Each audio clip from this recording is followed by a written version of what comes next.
الحمد لله نحمده ونستعينه ونستغفره ونعوذ بالله من شرور أنفسنا من يهدل الله فلا مضل له ومن يضلله فلا هادي له وأشهد أن لا إله إلا الله وحده لا شريك له وأشهد أن سيدنا وسندنا وحبيبنا ومولانا محمدا عبده ورسوله الذي أرسله بالحق بشيرا ونذيرا وداعيا إلى الله بإذنه وسراجا منيرا أما بعد فأعوذ بالله من الشيطان الرجيم بسم الله الرحمن الرحيم الذين يأكلون الربا لا يقومون إلا كما يقوم الذي يتخبطه الشيطان من المس ذلك بأنهم قالوا إنما البيع مثل الربا وأحل الله البيع وحرم الربا فمن جاءه موعدة من ربه فانتهى فله ما سلف وأمره إلى الله ومن عاد فأولئك أصحاب النار هم فيها خالدون وقال أيضا وقال الله تعالى إن الله وملائكته يصلون على النبي يا أيها الذين آمنوا صلوا عليه وسلموا تسليما اللهم صل على محمد وعلى آل محمد كما صليت على إبراهيم وعلى آل إبراهيم إنك حميد مجيد اللهم بارك على محمد وعلى آل محمد كما باركت على إبراهيم وعلى آل إبراهيم إنك حميد مجيد بلغ العلا بكماله كشف الدجى بجماله حسنت جميع خصاله صلوا عليه وآله الحمد لله আল্লাহ পাক রব্বুল আলামিনের নিকট লাখো কোটি শুকরিয়া যে মহান রব্বুল আলামিন আমাদেরকে যাচাই করে বাছাই করে ভালোবেসে সবার আগে জুমার নামাজের দিন সবার আগে আল্লাহ পাক রব্বুল আলামিনের মহান হুকুম জুমার নামাজ আদায়ের লক্ষ্যে আসার জন্য বসার জন্য কিছু দিনই আলোচনা শোনার এবং করার জন্য তৌফিক দান করেছেন। এই জন্য সেই মহান রব্বুল আলামিনের নিকট আমরা সর্বপ্রথম কালিমাতুশ শুকর আদায় করি আলহামদুলিল্লাহ। মুহতারাম হাজিরিন, আমি আপনাদের সম্মুখে সূরা বাকারার 275 নম্বর আয়াত তেলাওয়াত করেছি। উক্ত আয়াতের ভিতরে আল্লাহ পাক রব্বুল আলামিন সুদ সম্পর্কে বলেছেন। মুমিনের জন্য সুদ খাওয়া কি, সুদ খাইলে কি কি হয়, দুনিয়ার শাস্তি কি, পরকালের শাস্তি কি, কবরের শাস্তি কি, সে ব্যাপারে ইনশাআল্লাহ আল্লাহ পাক রব্বুল আলামিন যদি তৌফিক দান করেন ইনশাআল্লাহ এই সুদ সম্পর্কে কিছু কথা বলার চেষ্টা করব ইনশাআল্লাহ। মুহতারাম হাজিরিন, সুদ সম্পর্কে মোট আজকে আমি 13টা কথা বলবো। কয়টা কথা? 13টি কথা। এক নম্বর কথা হচ্ছে, প্রথম আমরা 1 নম্বর কথা হলো যারা সুদ খায়, যারা সুদ খায় তাদের ব্যাপারে আল্লাহ পাক রব্বুল আলামিন বলেন যারা সুদ খায় তারা যেন প্রস্তুত থাকে আল্লাহ এবং তার রসুলের সাথে যুদ্ধ করার জন্য, আল্লাহ এবং তার রসুলের সাথে যুদ্ধ করার জন্য। নাউজুবিল্লাহ। ফলে কত বড় মারাত্মক জিনিস। সুদ খাওয়া হারাম। সুদ খাওয়া কি? এ ব্যাপারে তো আপনারা জানেন। সুদ খাওয়া কি? সবাই বলেন সুদ খাওয়া হারাম। এবার সবাই তো জানেন। এখন হয়তো আমাদের সমাজে সুদ সবাই বলে না, সুদ সবাই বলে না, নাম পরিবর্তন হয়। কেউ লাভ বলে, কেউ ইন্টারেস্ট বলে, কেউ মুনাফা বলে, কেউ সুদ সরাসরি কেউ বলে না। কিন্তু আপনি সুদকে যা কিছুই বলেন না কেন, রিবা বলেন, মুনাফা বলেন, ইন্টারেস্ট বলেন আর লাভ বলেন, যা কিছু বলেন না কেন, সুদ তো সুদই। আর সুদ যে হারাম, নাম পরিবর্তন করার কারণে কিন্তু হালাল হয়ে যায় নাই, হালাল হয়ে যায় নাই। সেটা যেমনিই হোক, আপনি নাম পরিবর্তন করে দিলেন, সুদের আগে লাগাই দিলেন ইসলামী, তাই বলে কি সেটা হালাল হয়ে যাবে? হালাল হবে না। আপনি যদি আল্লামা লাগাই দেন হয়ে যাবে, সুন্নাহ লাগাই দেন হয়ে যাবে। যত ভালো নামই আপনি লাগান না কেন, সুদ হারাম, হারাম, সুদ হারাম, হারাম। সুদ কখনো কোনো দিনও জায়েজ হবে না। এই পৃথিবীর সমস্ত মানুষ যদি একমত হয়, বা সংসদের স্পিকাররা যদি সংসদে বিল পাস করে যে বাংলাদেশে সরকার সুদকে বৈধতা ঘোষণা দিতেছে, তারপর কি হালাল হয়ে যাবে? না, হালাল হয়ে যাবে না। পৃথিবীর সমস্ত মানুষও যদি বলে হালাল, তারপরও সুদ কি? হারাম, সুদ হারাম। এই ব্যাপারে প্রথম যে কথা, সেই কথা হলো যারা সুদ খায় তারা আল্লাহ এবং তার রসুলের সাথে যুদ্ধ করার জন্য প্রস্তুতি গ্রহণ করার কথা বলা হয়েছে। এ ব্যাপারে আল্লাহ পাক রব্বুল আলামিন সূরা বাকারা 278 এবং 279 নম্বর আয়াতের ভিতরে আল্লাহ পাক রব্বুল আলামিন বলতেছেন, দেখেন আল্লাহ পাক রব্বুল আলামিন বলেন, ইয়া আইয়ুহাল্লাযীনা আমানুত্তাকুল্লাহা ওয়া দারু মা বাকিয়া মিনার রিবা ইন কুনতুম মুমিনিন ফাইন লাম তাফআলু ফাআযানু বিহারবিন মিনাল্লাহি ওয়া রাসূলিহি ওয়া ইন তুবতুম ফালাকুম রুউসু আমওয়ালিকুম লা তাযলিমুনা ওয়া লা তুযলামুন। সূরা বাকারা 278 নম্বর আয়াতে আল্লাহ পাক রব্বুল আলামিন বলেন, হে ঈমানদারগণ, হে ঈমানদারগণ, তোমরা আল্লাহকে ভয় করো এবং যা কিছু সুদ বাকি আছে তা ছেড়ে দাও, যদি তোমরা মুমিন হয়ে থাকো, যদি তোমরা মুমিন হয়ে থাকো। যেখানে আল্লাহ পাক রব্বুল আলামিন কত মায়ার সাথে বলতেছে, হে ঈমানদারগণ। কি বলছে? হে ঈমানদারগণ। এরপর বলছেন, কি বলছেন? যে তোমরা আল্লাহকে ভয় করো, তোমরা আল্লাহকে ভয় করো এবং সুদ যা বাকি আছে, সুদ ততদিন খাইছই, এখন যা বাকি আছে সব সুদগুলো কি করে দাও? ছেড়ে দাও। এবং কি করো? যদি তোমরা মুমিন হয়ে থাকো, যদি তোমরা মুমিন হয়ে থাকো। ধরেন এখানে যারা আছে, যাদেরকে আমি চিনি, ধরেন একজনের নাম আব্দুল্লাহ, বললাম হে আব্দুল্লাহ এদিকে আসো, হে আব্দুল্লাহ এদিকে আসো। যদি তুমি আব্দুল্লাহ হয়ে থাকো, যদি তুমি আব্দুল্লাহ হয়ে থাকো। কি ইন্টারেস্টিং একটা ব্যাপার যে আল্লাহ বলতেছেন হে ঈমানদারগণ, প্রথম বলছেন হে ঈমানদারগণ, আবার বলতেছেন যদি তুমি মুমিন হয়ে থাকো, যদি তুমি মুমিন হয়ে থাকো, তাহলে তুমি সুদকে কি করে দাও? ছেড়ে দাও।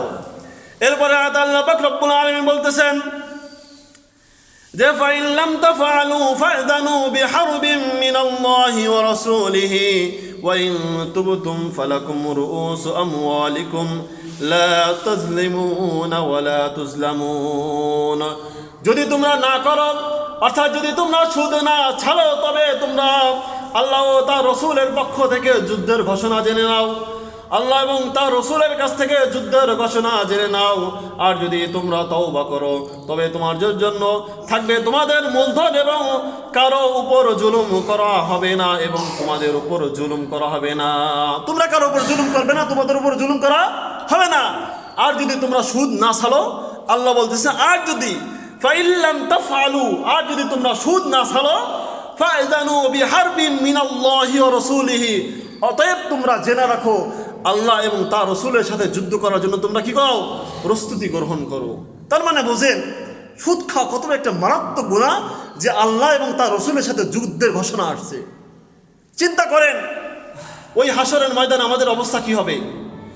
পায়ের নিচে মাটি থাকবে না, মাথার উপর সূর্য থাকবে আধা হাত বা এক হাত বা 1 মাইল উপরে কাছাকাছি থাকবে, শরীরের মধ্যে কোনো পোশাক থাকবে না। মানুষের অবস্থা হবে কি ভয়ঙ্কর পরিস্থিতি হবে।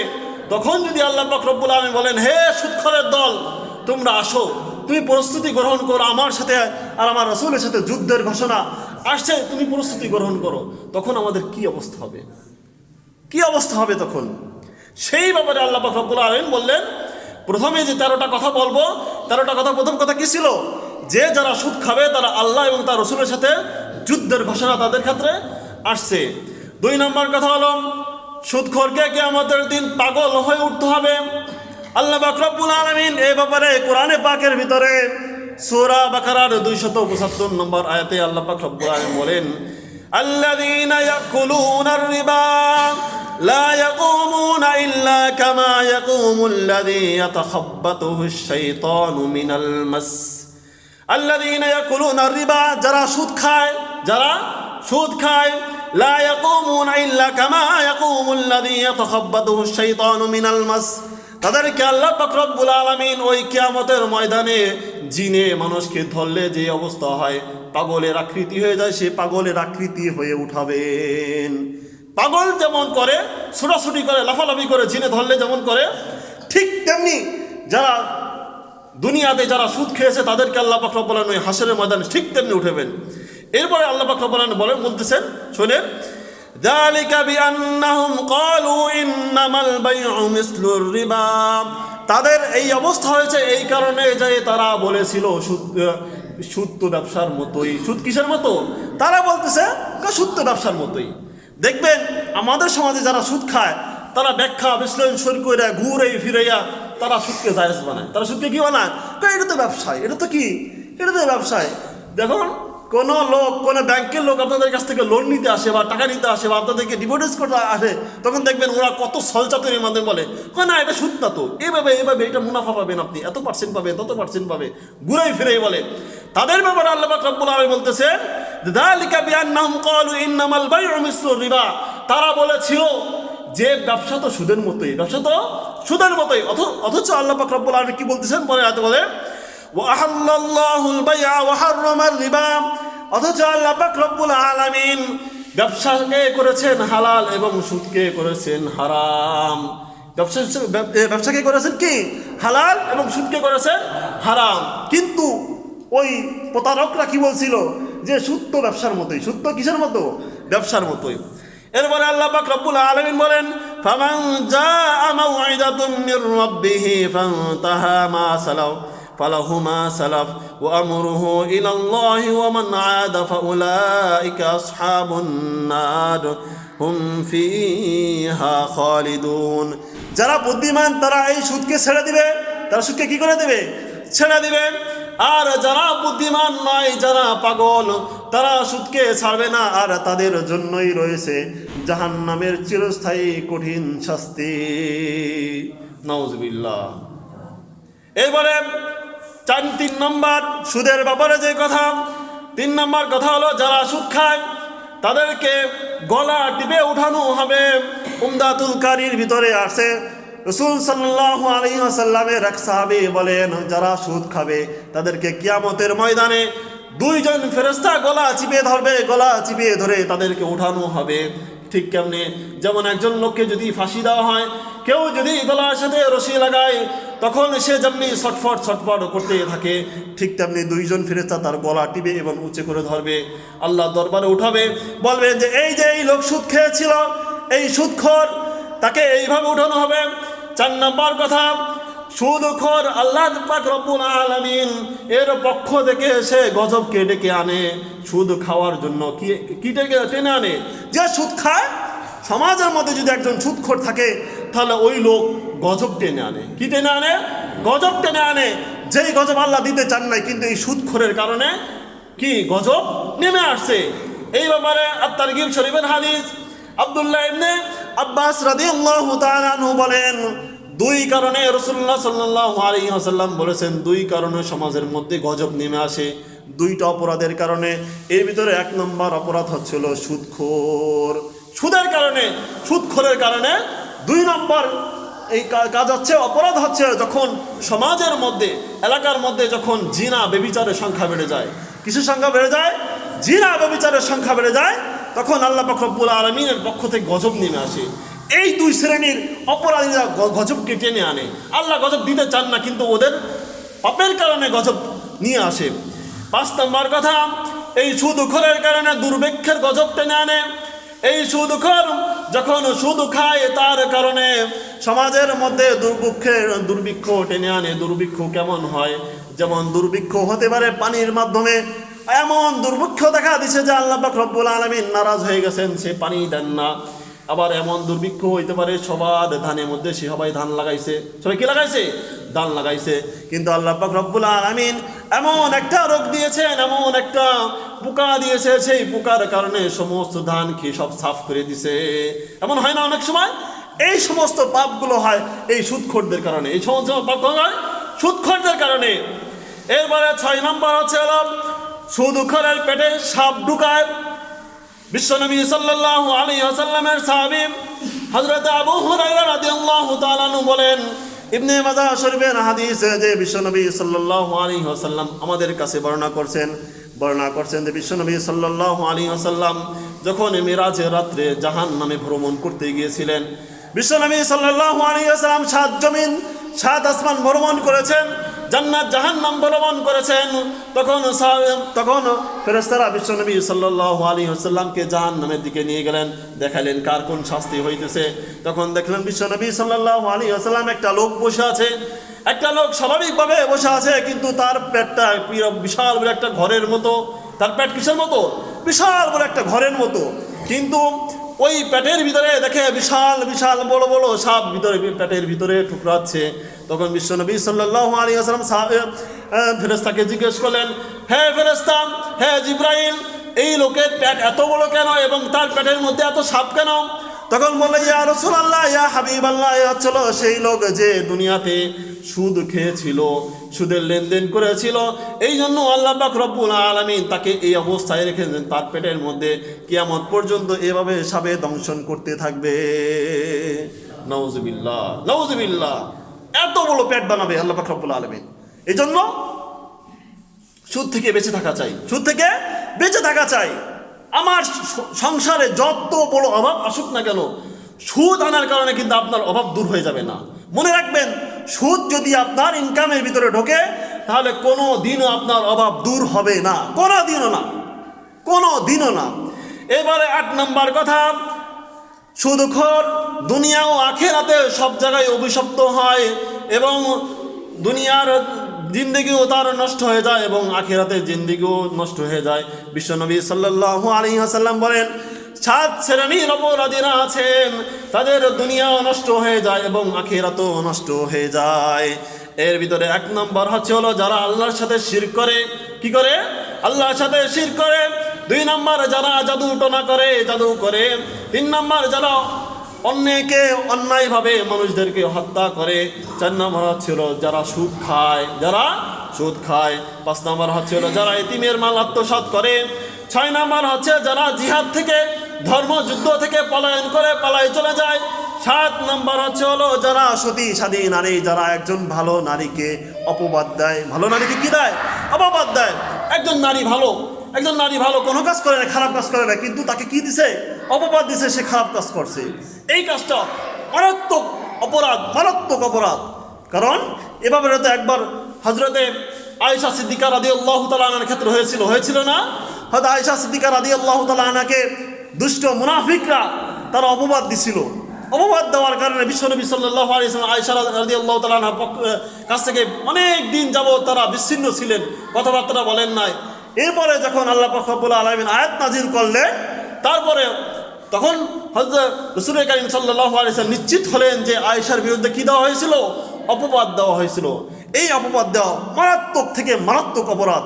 এই জন্য কোনো সতী সাধী নারী, কোনো ভালো নারীর ব্যাপারে কোনো ধরনের বাজে রিপোর্ট দেওয়া বা অপবাদ দেওয়া যাবে না। এবারে 9 নম্বর হচ্ছে রক্তের নদীতে হাবুডুবু খাবে সুদখোররা। একবার রাসূল কারীম বুখারী শরীফের হাদিস সামুরা ইবনে জুনদুব রাদিয়াল্লাহু তাআলা আনহু বলেন, একবার রাসূল কারীম সাল্লাল্লাহু আলাইহি ওয়াসাল্লাম ফজরের নামাজের পরে আমাদের সামনে বলতেছিলেন যে আজকে রাতে আমি এমন একটি স্বপ্ন দেখেছি যে 2 জন ফেরেশতা আমাকে নিয়ে গেল, একটি পবিত্র ভূমিতে নিয়ে গেল। নিয়ে যাওয়ার পরে আমি দেখলাম দূর থেকে দেখলাম বিশাল বলে একটা রক্তের নদী। ওই রক্তের নদীর মধ্যে একজন হাবুডুবু খাচ্ছে, আর একজন লোক তীরের মধ্যে দাঁড়িয়ে আছে, তার সাথে বিশাল বড় পাথরের একটা পাহাড় রয়েছে। সে ওই লোকটা যখন কাছে আসতেছে তখন ওই তীরের লোকটা তার মুখের মধ্যে জোরে জোরে বিশাল বিশাল বড় পাথর মারতেছে। তখন আমি বিশ্বনবী সাল্লাল্লাহু আলাইহি ওয়াসাল্লাম বলেন, আমি ফেরেশতাকে জিজ্ঞেস করলাম এই লোকের এই অবস্থা কেন? তখন ফেরেশতা বললেন, জিবরাইল আলাইহিস সালাম বললেন, ইয়া রাসূলুল্লাহ, ইয়া হাবিবাল্লাহ, এই লোক দুনিয়াতে সুদখোর ছিল, সুদ খেয়েছিল, এই জন্য আল্লাহ পাক রব্বুল আলামিনের পক্ষ থেকে তার এই শাস্তি নির্ধারণ করা হয়েছে। সে হাবুডুবু খাইতে খাইতে যখন তীরের কাছে আসে তখন উঠতে চায়, যখন সে বলে আমার ক্ষুধা লেগেছে, আমার তৃষ্ণা লেগেছে, তখন ওই তীরে দাঁড়িয়ে থাকা ওই ফেরেশতা তার মুখের মধ্যে পাথর নিক্ষেপ করে। সে পাথর খায়, আবার তার পাথর মাথার মধ্যে নিক্ষেপ করে। এই পাথরের আঘাতের কারণে আবার সে নদীর মাঝখানে চলে যায়, আবার সে হাবুডুবু খাইতে থাকে, আবার সে আসে, আবার সে হাবুডুবু খাইতে থাকে। এইভাবে কিয়ামত পর্যন্ত তার শাস্তি চলতে থাকবে। এরপরে 10 নম্বর হলো যে সুদ খায়। 4 শ্রেণীর ব্যক্তির ব্যাপারে বিশ্বনবী সাল্লাল্লাহু আলাইহি ওয়াসাল্লাম অভিশাপ প্রদান করেছেন। 1 নম্বর হচ্ছিল যে ব্যক্তি সুদ খায়, 2 নম্বর হচ্ছিল যে ব্যক্তি সুদ দেয়, 3 নম্বর হচ্ছিল যে ব্যক্তি সুদের সাক্ষী দেয়, 4 নম্বর হচ্ছিল যে ব্যক্তি সুদের লেনদেন লিখিত করে, লেখে লিপিবদ্ধ করে। আমাদের মধ্যে অনেক মানুষ আছে, অনেক মুরব্বীরা আছেন, অনেক মাতুব্বরা আছেন, তাদেরকে বলতে চাই, আপনারা যদি সুদও না খান, যদি সুদও না দেন, যদি আপনি কোনো সুদি লেনদেনের সময় যদি আপনি সাক্ষী হিসেবে থাকেন, তারপরেও আপনাকে বিশ্বনবী সাল্লাল্লাহু আলাইহি ওয়াসাল্লাম অভিশাপ দিয়েছেন।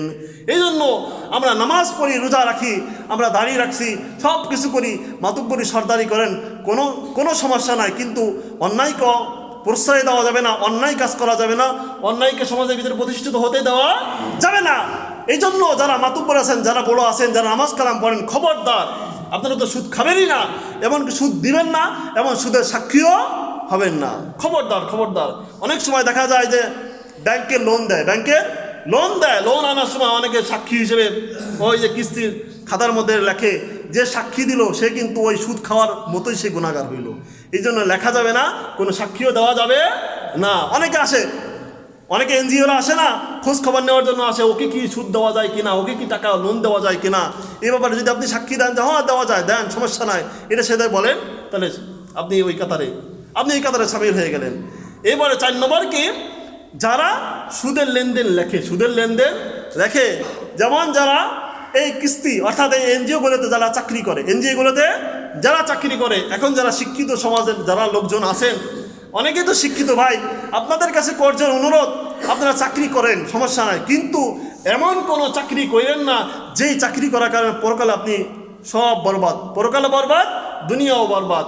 আপনি কোনো এনজিওতে ঢুকেন না,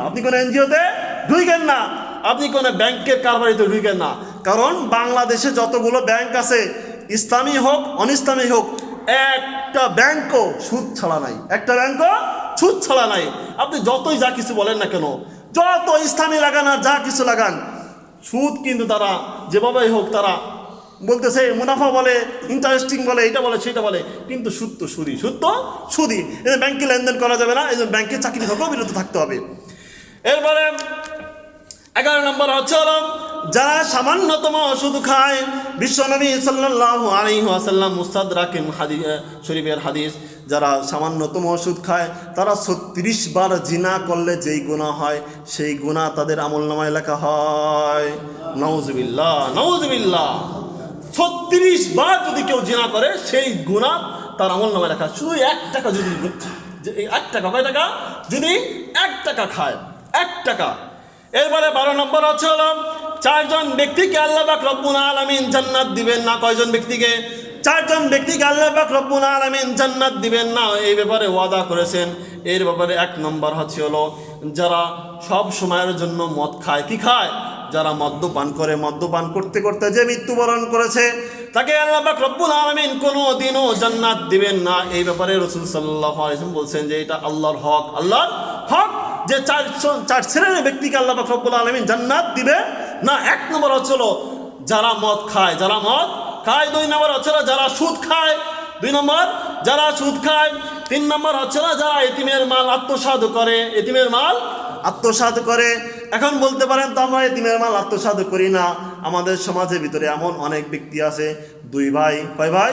দুই ভাই, বড় ভাই ছোট ছোট সন্তান রেখে মারা গেছে, ছোট ছোট সন্তান রেখে কে গেছে? মারা গেছে। ছোট ভাই জীবিত আছে, ওই যে বড় ভাই যে মারা গেছে, ছোট ভাইয়ের যে ছোট ছোট সন্তান আছে, এই সন্তানদেরকে টালাই বালাইয়া তাদের জমিগুলো নিজের নামে লিখে নেয়। আপনাদের মনে এলাকায় নাই এই সমস্ত লোক? আছে? আমাদের এলাকায় আছে, আমাদের এলাকায় আছে এই সমস্ত লোক। ছোট বড় ভাই মারা গেছে, ছোট ছোট বাচ্চাদেরকে রেখে গেছে, এই ভাইয়ের সম্পত্তি সে নিজের নামে লিখে নিছে। এই যে এতিমের মাল আত্মসাৎ করলো, বড় ভাই ছেলেরা কি এতিম না? এতিম না? সে এতিমের মাল এই যে আত্মসাৎ করলো, এই আত্মসাৎ যদি রাষ্ট্রীয় পর্যায়ের কেউ যদি হয়, আবার ফ্যামিলিরও কেউ যদি হয়, তাহলে সে আল্লাহ জান্নাত সে পাবে না, আল্লাহ জান্নাতে সে ঢুকতে পারবে না। কে? আল্লাহর ওয়াদা, আল্লাহ বলছেন সে জান্নাতে প্রবেশ করতে পারবে না। 4 নম্বর হচ্ছে হলো যেই সন্তান পিতা মাতার নাফরমানি করে, যেই সন্তান পিতা মাতার কোনো কথা শোনে না, তার নিচের মত মতো চলাফেরা করে, তাদেরকেও আল্লাহ পাক রব্বুল আলামিন জান্নাতে প্রবেশ করতে দিবেন না। নাউজুবিল্লাহ। এবারে 13 নম্বর হচ্ছে যে এমন একটা সময় আসবে যখন সবাই সুদ খাবে, এমন একটা সময় আসবে তখন সবাই সুদ খাবে। সেই সমাজ মনে হয় আবার আমাদের সামনে চলে আসছে। এমন কেউ নাই দেশে সুদের সাথে লেনদেন বা সুদের সাথে তার ঘষা মাজা নাই, এমন কেউ নাই। সে আমি হই আর আরেকজন হোক, সুদের কিছু না কিছু আসর, সুদের কিছু না কিছু ধোলা বলো আমার পেটেও যাইতেছে, আমার পেটেও যাইতেছে। আমি তো ইমাম সাহেব মানুষ, আমি কি জানি কে কে সুদ খায়? সুদখোরও তো আমার খাবার দিতে পারে, আমার বাদ দিতে পারে। সুদখোর আমার ডাইকে নিয়ে রাস্তায় চা খাওয়াইতে পারে, চা খাওয়াইতে পারে না? আমার যে আপনারা যে যারা দাওয়াত দিয়ে চা খাওয়ান বা ভাত খাওয়াইতেছেন, যদিও আমি গুনাহগার হব না, কিন্তু ওই যে একটা আসর, সে আসর আমার পেটের মধ্যে পড়বে, আমার আমলের মধ্যে পড়বে, আমার আমলে ভালো লাগবে না, আমার আমলে ভালো লাগবে না। এই জন্য খবরদার, যারা আমাদেরকে খাবার দেন, আমাকে খাবার দেন বা হুজুরদেরকে খাবার দেন, আমাকে যারা চা খান, আল্লাহর রাস্তায় আপনারা সুদের টাকা আমার খাওয়ায়েন না, আমার সুদের টাকা খাওয়ায়েন না। কারণ আমি আপনাদের ইমাম সাহেব, আমার আমল যদি বরবাদ হয়ে যায়, আমার নামাজ যদি না হয়, তাহলে আপনাদের কারো নামাজ হবে না। আপনারা যে আমাকে দিয়ে দোয়া করান, এই দোয়া তো যার পেটের মধ্যে হারাম আছে তার দোয়া আল্লাহ দরবারে কবুল হয়। আপনারা যে আমার জন্য আমাকে যে দোয়ার ইজারা দেন, মাঝে মাঝে টাকা পয়সা দেন, এইটা সেটা আয়োজন করেন, আমি যে দোয়া করলাম, আমি তো আগেই গাড়ি বেঁধে দিচ্ছেন, আগেই তো আপনি আমার হারাম খাওয়াই যদি কাম সেরে দিচ্ছেন। আমি যে দোয়া করি আল্লাহ দরবারে, দোয়া যদি না কবুল হয় তো এটা আমার দোষ না, কারণ আপনার দোষ, আপনি আমার হারাম খাওয়াইছেন। এই জন্য ভাই, এই যে 13টা জিনিস কথা বললাম, এই সর্বোপরি কথা হচ্ছে হলো যে সুদের ব্যাপারে যে কড়া কথা বলা হয়েছে, আল্লাহ পাক রব্বুল আলামিন কিন্তু অন্য অন্য হারামের কথা বলেছেন। শুয়োরের গোশত খাওয়া যে হারাম, সে কথা আল্লাহ পাক রব্বুল আলামিন বলছেন, কিন্তু একবারই বলছেন যে শুয়োরের গোশত খাওয়া হারাম। কিন্তু এই সুদের কথা সূরা বাকারার 7টা আয়াত, আবার অন্য অন্য কোরআনে পাকের ভিতরে অন্য অন্য সূরার ভিতরে আলাদা আলাদা আয়াত নাযিল করছে সুদের ব্যাপারে, যে সুদ কত বড় মারাত্মক গুনাহ, কত বড় মারাত্মক গুনাহ, সব শেষ করে দেয়। আমরা তো মনে করি যে সুদ বাড়ে, সুদি লেনদেন বাড়ে, আসলে সুদি লেনদেনের কারণে কারো সম্পত্তি বাড়ে না, কারো সম্পত্তি বাড়ে না। আল্লাহ পাক রব্বুল আলামিন স্পষ্ট কথা যে সুদি লেনদেনের কারণে কখনো কারো সম্পদ বৃদ্ধি পায় না। বৃদ্ধি পায় দান খয়রাতের মাধ্যমে। বৃদ্ধি পায় কিসের মাধ্যমে? দান খয়রাতের মাধ্যমে। আপনি মনে করতেছেন যে আমার 100 টাকা আছে, 100 টাকা থেকে 30 টাকা দিলাম, দান করে দিলাম, 30 টাকা কমে গেল। আসলে আপনার 30 টাকা কমে নাই, আসলে আপনার 30 টাকা কমে নাই। আল্লাহ পাক রব্বুল আলামিন কোন দিকের মাধ্যমে কিভাবে যে আপনাকে ওই 30 টাকা থেকে 30,000 টাকা বানাই দিবেন, আল্লাহ পাক রব্বুল আলামিন ভালো জানেন। আর যারা সুদ খায়, 1000 টাকার বিনিময়ে যারা 100 টাকা সুদ নেয় প্রতি মাসে, তারা মনে করতেছে আমার সুদ বাড়তেছে, আমার সম্পদ। আসলে সুদ সম্পদ বাড়ে না। দেখবেন যারা সুদ খায়, আসলে এই যারা সুদ খায় তাদেরকে দেখবেন শেষ পর্যায়ে, জীবনের শেষ পর্যায়ে আল্লাহ পাক রব্বুল আলামিন এমন একটা রোগ দেয়, যেই রোগের কারণে সে সারা জীবন সুদ খায়, যত টাকা যত সম্পদ অর্জন করছে, ওই এক রোগের পিছনে তার সব চলে গেছে। এমন হয় না? এমন হয়, কিন্তু অনেক হয়, অ্যাভেলেবল হইতেছে। এই জন্য সুদের দ্বারা মানুষের কোনোদিন কোনো উন্নতি হয় না। সুদের কারণে দুনিয়া শেষ, আখিরাতও শেষ, কবরও শেষ। এই জন্য যাই হোক, সংক্ষিপ্ত কথা বললাম যে সুদের ব্যাপারে আল্লাহ পাক রব্বুল আলামিন আমাদেরকে। আরেকটা কথা এটা ছুটে গেছে, সুদ খাওয়ার সর্বনিম্ন গুনাহ 70টা স্তর আছে। সর্বস্তরের গুনাহ, সর্বনিম্ন স্তরের গুনাহ হচ্ছে হলো আপন মায়ের সাথে জিনা করলে যেই গুনাহ হয় সেই গুনাহ। নাউযুবিল্লাহ। তাহলে বলেন কত বড় মারাত্মক গুনাহ। যাই হোক, যে কথাগুলো বললাম, আল্লাহ পাক রব্বুল আলামিন আমাদেরকে এই কথার উপরে আমল করার জন্য তৌফিক দান করুন। আল্লাহ পাক রব্বুল আলামিন আমরা যেন সুদ মুক্ত লেনদেন করতে পারি, সুদ মুক্ত জীবন করতে পারি, সেই তৌফিক দান করুন। আমিন। ওয়া আখির দাওয়ানা আনিল হামদুলিল্লাহি রাব্বিল আলামিন। যারা সুন্নাত পড়ে নাই তারা সুন্নাত পড়ে নিন।